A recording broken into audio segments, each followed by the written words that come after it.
मोरबी के Eli college के बाहर खड़े प्रतीक और सुंदर ने मेरा हाथ पकड़ा और कहा, आप जानना चाहते हैं कि मोरबी पुल हादसा चुनावी मुद्दा क्यों नहीं बन पा रहा है? आइए मैं आपको बताता हूँ। वे दोनों पास में एक नींबू सोडे की दुकान पर ले गए और दुकान मालिक राम जी शाहू से मिलवाया। फिर कहा कि ये दिल्ली से आए हैं और जानना चाहते हैं कि यहाँ हुई मौतें चुनावी मुद्दा क्यों नहीं है। शाहू ने बताया कि जिस कंपनी ने इस पुल का काम किया है, उस कंपनी के मालिक ने यहाँ की महिलाओं के उत्थान के लिए बहुत काम किया है। उनकी कंपनी में 80% महिलाएं काम करती हैं। वह कहते हैं कि इस इलाके में सामाजिक सरोकार के लिहाज से कंपनी के मालिक ने बहुत काम किया है।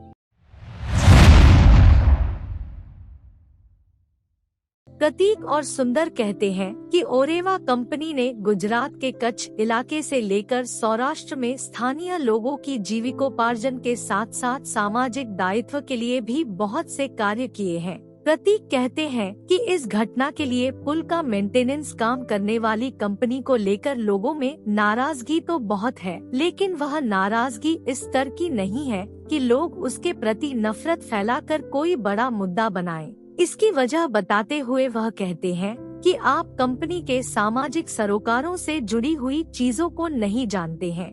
वह कहते हैं कि यह कंपनी अपने यहाँ महिलाओं को रोजगार देने के मामले में न सिर्फ अव्वल है, बल्कि इलाके के बच्चों की शिक्षा से लेकर कच्छ के इलाके में पीने के पानी की व्यवस्था के लिए भी कंपनी आगे रहती है। यही वजह है कि इलाके के लोग कंपनी से नाराज तो जरूर है, लेकिन वह नाराजगी बहुत बड़े स्तर पर सामने नहीं आ रही है। सुंदर कहते हैं कि कंपनी की ओर से किए जाने वाले सामाजिक सरोकार और प्रयासों की वजह से स्थानीय लोगों में कंपनी से ज्यादा जिम्मेदार अधिकारियों के प्रति नाराजगी है। हालांकि सुंदर कहते हैं कि कंपनी के मालिक को इस पूरे मामले में मोरबी की जनता के सामने अपना पक्ष रखना चाहिए था और इस बात को खुलकर कहना चाहिए था कि वह जांच में पूरा सहयोग भी करेंगे, क्योंकि इस पूरी घटना के बाद कंपनी के मालिक की ओर से इस तरीके का बयान नहीं आया, इसलिए लोगों में नाराजगी स्वाभाविक है। इस पूरे मामले को चुनावी मुद्दे में न बदले जाने की बात पर सुंदर नाराज होते हुए कहते हैं कि यह मुद्दा चुनावी तो बिल्कुल नहीं है। उनका कहना है कि मोरबी में हुई यह घटना हर आदमी के घर में हुई घटना के जैसी ही है, जिसमें सभी राजनीतिक दलों के लोगों की सहानुभूति है।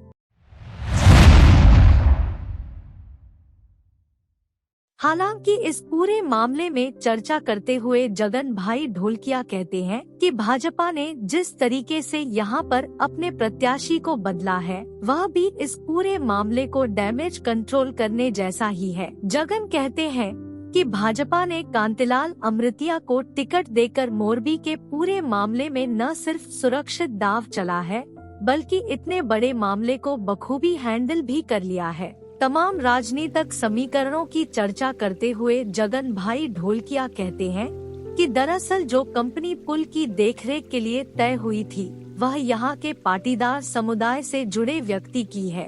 इस इलाके में पाटीदार समुदाय का न सिर्फ बड़ा हस्तक्षेप है, बल्कि चुनावी समीकरण बनाने और बिगाड़ने में उनकी बड़ी भूमिका बनी रहती है।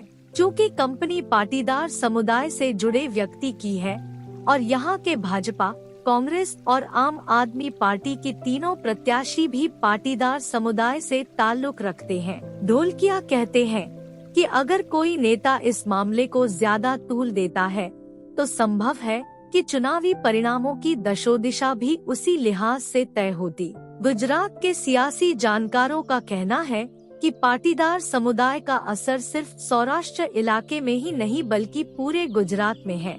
हालांकि जातिगत समीकरणों के आधार पर इनकी संख्या महज 12 से 14% ही है, लेकिन पाटीदार समुदाय की गुजरात में ही नहीं बल्कि अपने देश से लेकर अंतर्राष्ट्रीय स्तर पर मजबूत पकड़ मानी जाती है।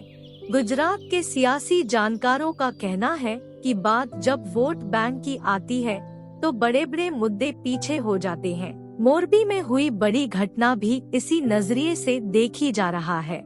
राजकोट के वरिष्ठ पत्रकार देवेंद्र कोडिया कहते हैं कि अगर इस पूरे घटनाक्रम को राजनीतिक नजरिए से देखें तो निश्चित तौर पर सभी राजनीतिक दलों के लिए इस घटना का राजनीतिकरण करना चुनाव के लिहाज से नुकसानदायक लग रहा था।